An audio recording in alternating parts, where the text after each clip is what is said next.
तुलसी लहरियाले हो राम मोरे अंगनवा, मोरे अंगनवा राम मोरे अंगनवा। तुलसी लहरियाले हो राम मोरे अंगनवा। सावन में तुलसा की हरी हरी डलिया, सावन में तुलसा की हरी हरी डलिया। भादों में दो दो पात हो राम मोरे अंगनवा।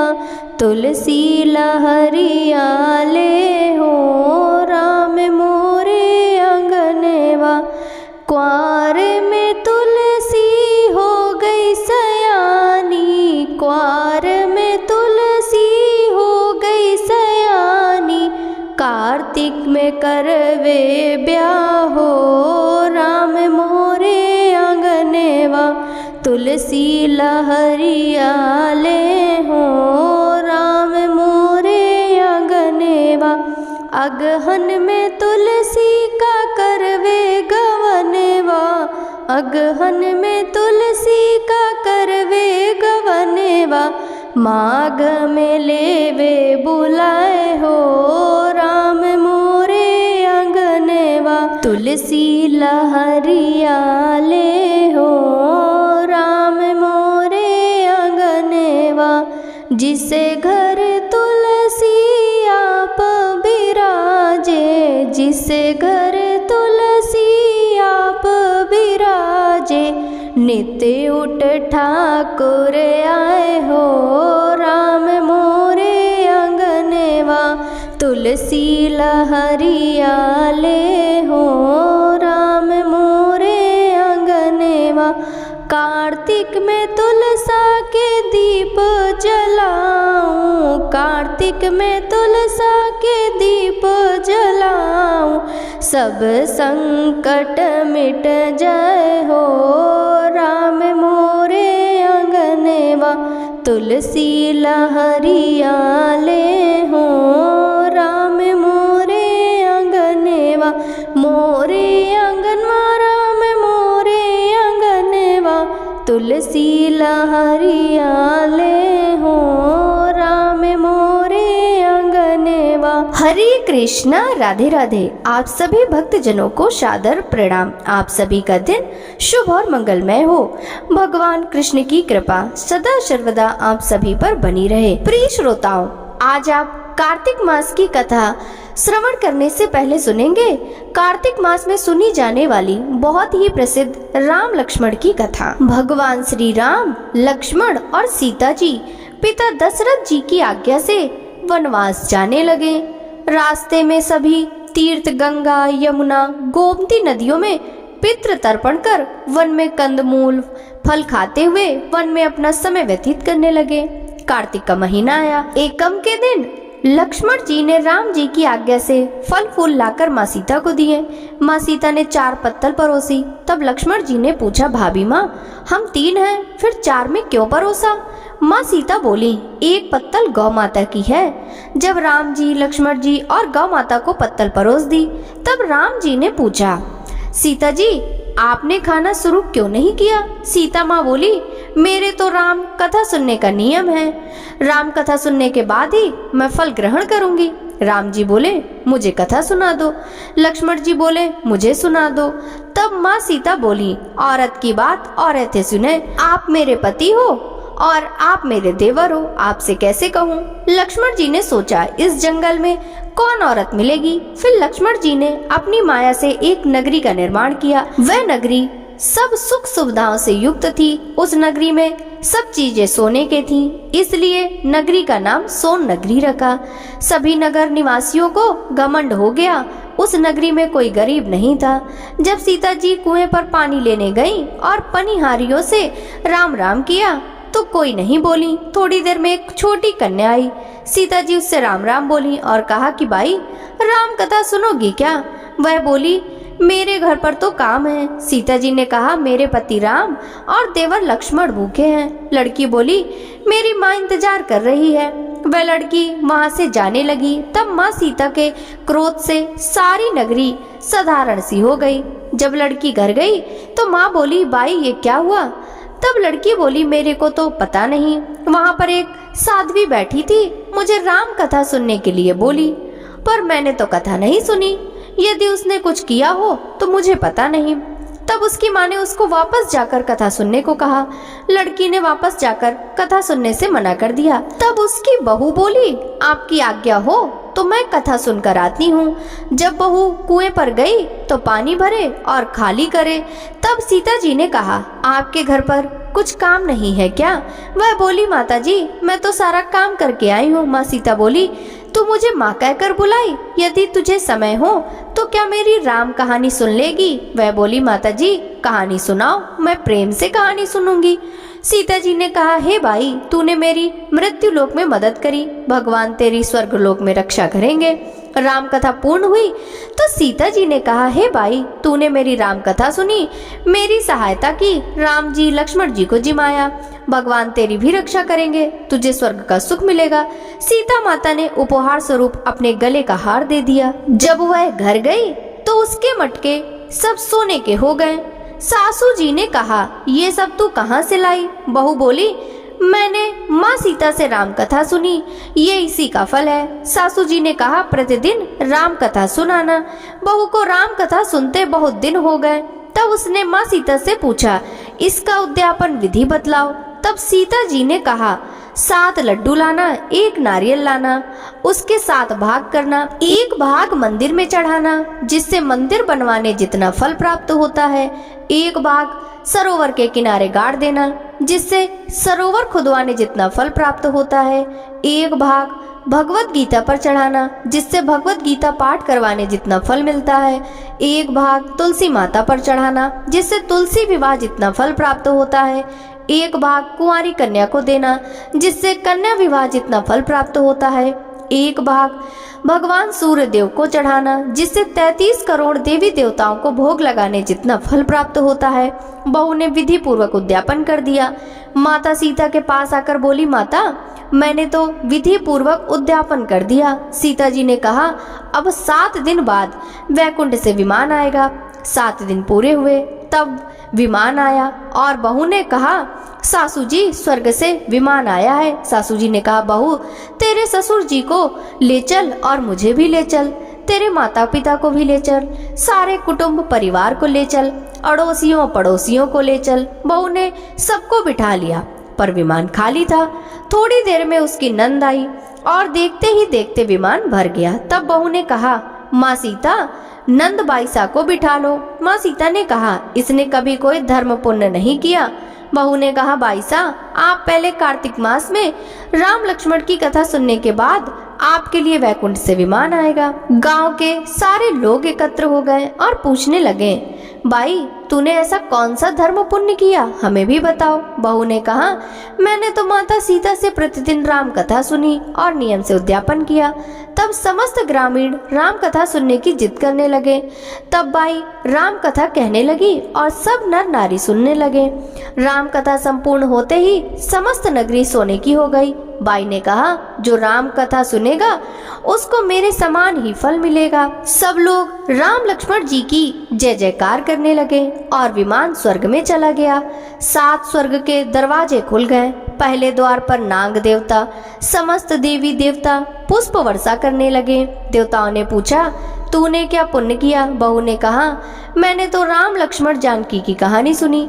समस्त देवताओं ने कहा, वर मांग। तब वह बोली, मेरे पास सब सिद्धियां हैं, मुझे यह वर दो कि जो भी श्रद्धा और भक्ति से राम कथा, राम लक्ष्मण जानकी की कहानी सुनेगा उसको मेरे समान ही फल मिलेगा।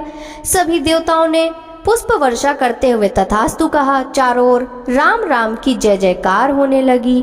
प्रेम से बोलिए श्री राम लक्ष्मण भगवान की जय, माता जानकी की जय।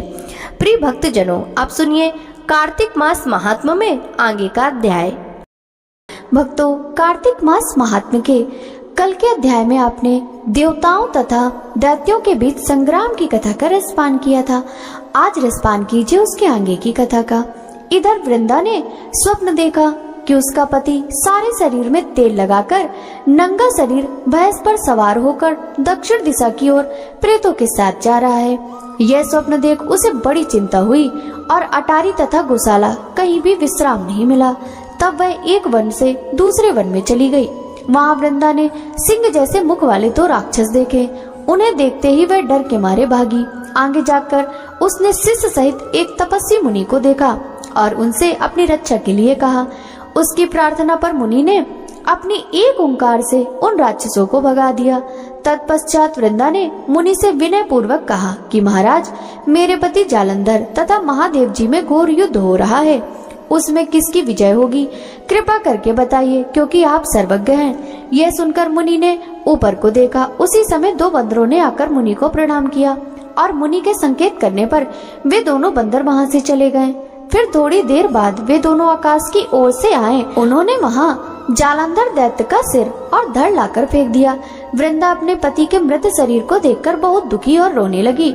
तत्पश्चात मूर्छित होकर पृथ्वी पर गिर पड़ी। मुनि ने अपने कमंडलू से उस पर जल छिड़का तो उसे कुछ चैतन्यता आई। तब वह पुनः विलाप करती हुई मुनि से बोली कि महाराज, जिसने देव, गंधर्व और विष्णु सहित तीनों लोकों को जीत लिया, वह शिव के हाथ से कैसे मारा गया? हे मुने, आप बड़े सामर्थ्यवान हैं, किसी प्रकार मेरे पति को फिर जीवित कर दीजिए। तब मुनि कहने लगे कि शिव जी के हाथ से मारे हुए को कौन जीवित कर सकता है, परंतु फिर भी तुम पर कृपा करके हम इसको जीवित कर देते हैं। ऐसा कहकर मुनि अंतर ध्यान हो गए और जालंधर जीवित होकर वृंदा के साथ प्रेमालाप करता हुआ आलिंगनबद्ध हो गया।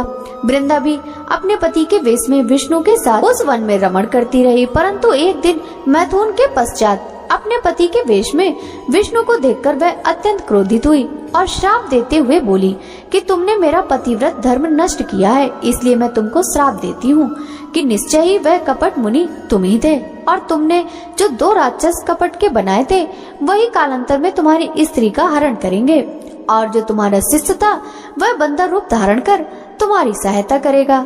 फिर कहा कि तुम शिला हो जाओ, यानी पत्थर हो जाओ।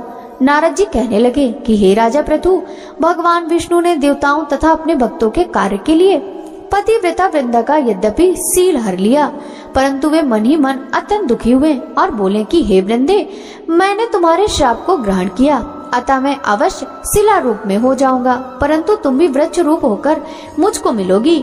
उसी समय वृंदा अपने पति के चरणों का ध्यान करके विष्णु के मना करने पर भी अग्नि में प्रवेश कर गई और विष्णु वृंदा का स्मरण करके उसकी चिता की भस्म में लौटने लगे। नारद जी कहते हैं, हे राजा प्रतु, उधर युद्ध में जालंधर दैत्य ने शिव जी को अति बलवान समझकर राक्षसी माया से पार्वती बनाई और उन्हें मारने लगा। उसकी इस माया को देखकर शिव जी नीचे को मुख करके बैठ गए। तभी अच्छा अवसर देख जालंधर ने अनेक बार शिव जी के मारे। इस प्रकार शिव जी को संकट में ग्रसित देखकर विष्णु भगवान वहां पर आए और शिव जी को राक्षसी माया का ज्ञान कराया। तब शिव जी बड़े भयंकर वेग से राक्षसों को मारने लगे। शिव जी इस तीक्ष्ण बाण वर्षा के आगे शुंभ और निशुंभ भी न ठहर सके और वह युद्ध क्षेत्र से भाग खड़े हुए। तब शिव जी ने उनको श्राप दिया, क्योंकि तुम युद्ध क्षेत्र से भाग गए हो, इसलिए पार्वती के हाथ से मारे जाओगे। उधर जिस समय वृंदा का पतिव्रत धर्म नष्ट हुआ, तभी जालंधर का बल समाप्त हो गया। ठीक इसी समय विष्णु ने अपना सुदर्शन चक्र अपने तेज सहित शिव जी को दिया। फिर शिव जी ने अपना ऋषियों के तप का, पतिव्रता स्त्रियों का तथा ब्रह्मा जी का तेज उसमें जोड़कर जालंधर दैत्य पर छोड़ दिया, जिससे उसका सिर कटकर भूमि पर गिर गया। सिर और धड़ अलग होते ही जालंधर का तेज उसके शरीर से निकलकर श्री शिव जी में तथा वृंदा का तेज श्री पार्वती जी में समा गया।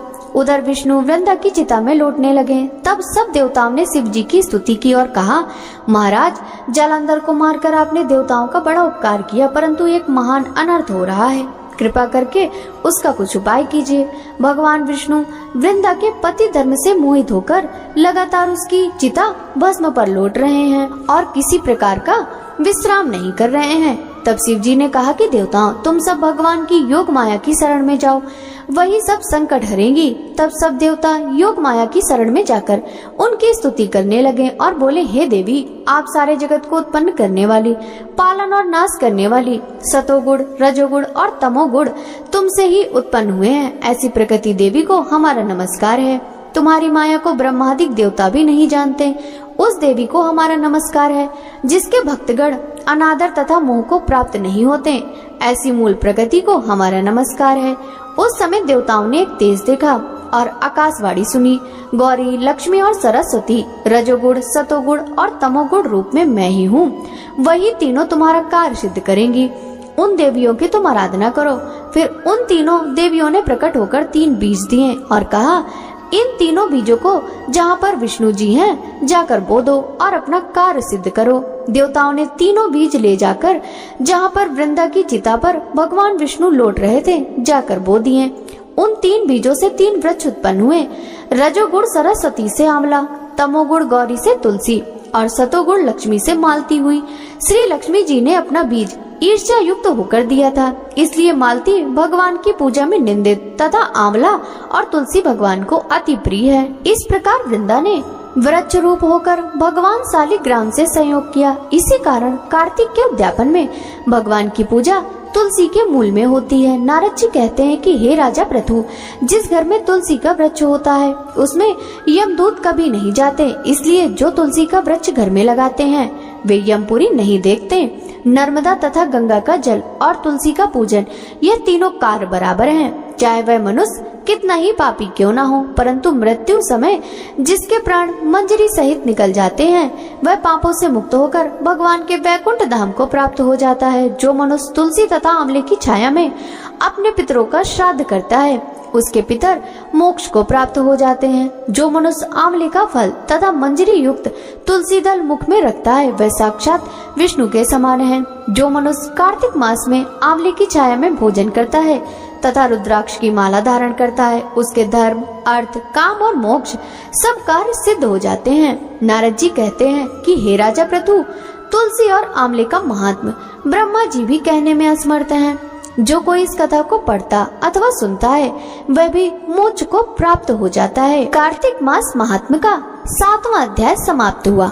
अब रसपान कीजिए श्री तुलसी चालीसा पाठ का और श्री तुलसी माता की आरती का। श्री तुलसी चालीसा। जय जय तुलसी भगवती सत्यवती सुखिदानी, नमो नमो हरि प्रेयसी श्री वृंदा गुण खानी। श्री हरि शीस बिरजनी, देहु अमर वर अम्ब। जनहित हे वृंदावनी, अब ना करहूँ विलंब। धन धन श्री तुलसी माता, महिमा अगम सदा श्रुति गाता। हरि के प्राणहु से तुम प्यारी, हरहि हेतु कीनो तप भारी।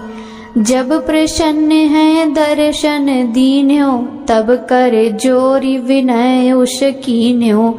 हे भगवंत कंत मम हो, दीन जानी जनि छाड़हु हो। सुनी लक्ष्मी तुलसी की बानी, दीन हो श्राप कद पर आनी।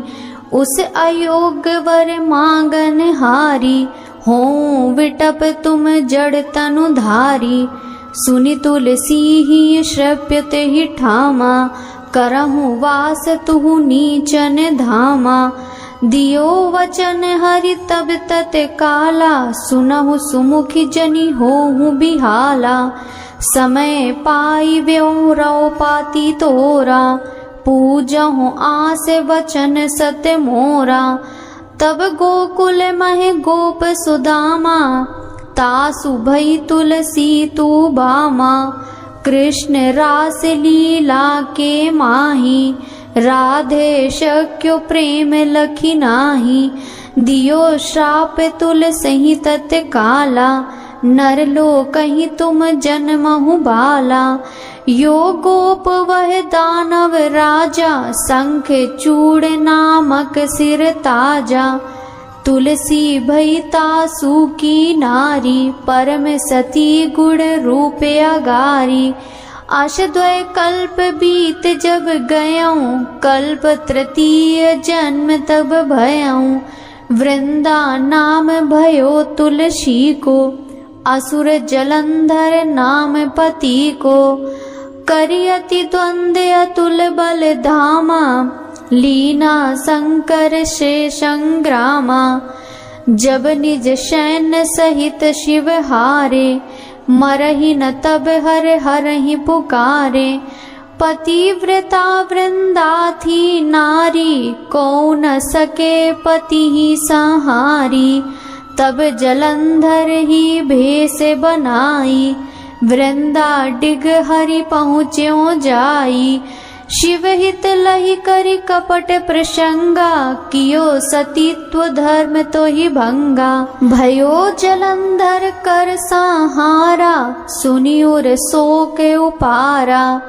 तेहि चढ़ दियो कपट हरि टारी, लखी वृंदा दुख गिरा उचारी।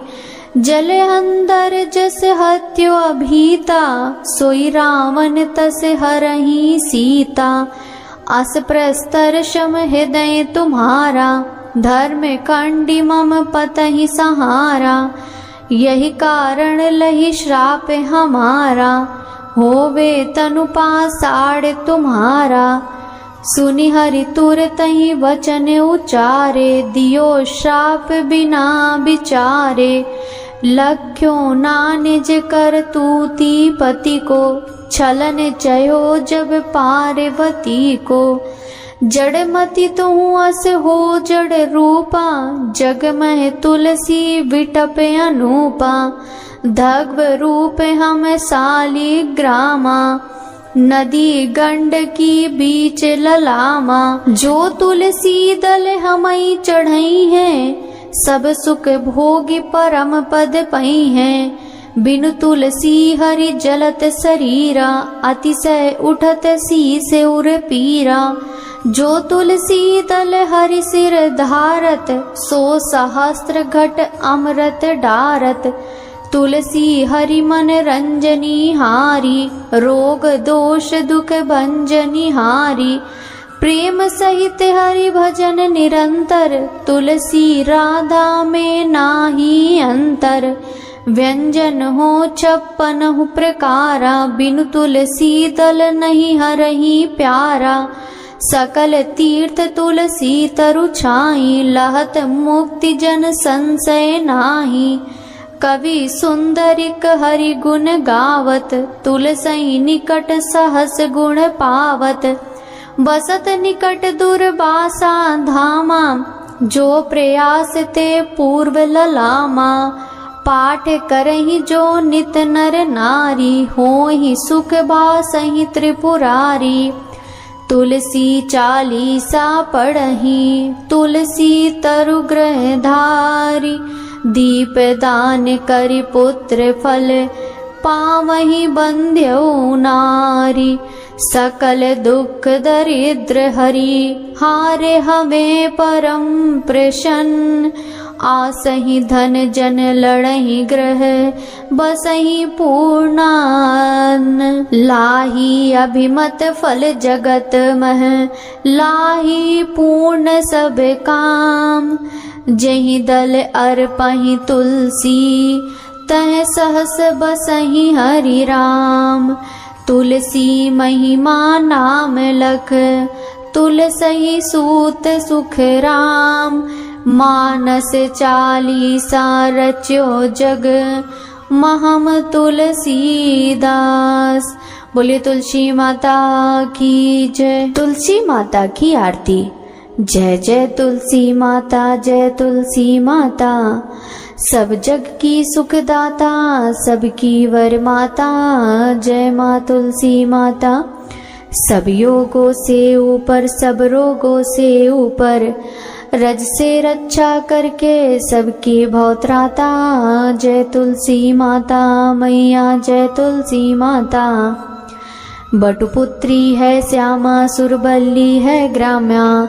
जय तुलसी माता, जय तुलसी माता। विष्णु प्रिय जो नर तुमको सेवे, सो नर तर जाता। मैया जय तुलसी माता, जय जय तुलसी माता। हरि के शीस विराजत, त्रिभुवन से हो वंदित। पतित जनों की तारणी तुम हो विख्याता। मैया जय तुलसी माता, जय जय तुलसी माता। लेकर जन्म विजन में आई दिव्य भवन में, मानव लोक तुम्ही से सुख संपत्ति पाता। जय तुलसी माता, जय जय तुलसी माता। हरि को तुम अति प्यारी, श्याम वर्ण सुकुमारी। प्रेम अजब है उनका, तुमसे कैसा नाता। जय तुलसी माता, हमारी विपद हरो तुम कृपा करो माता।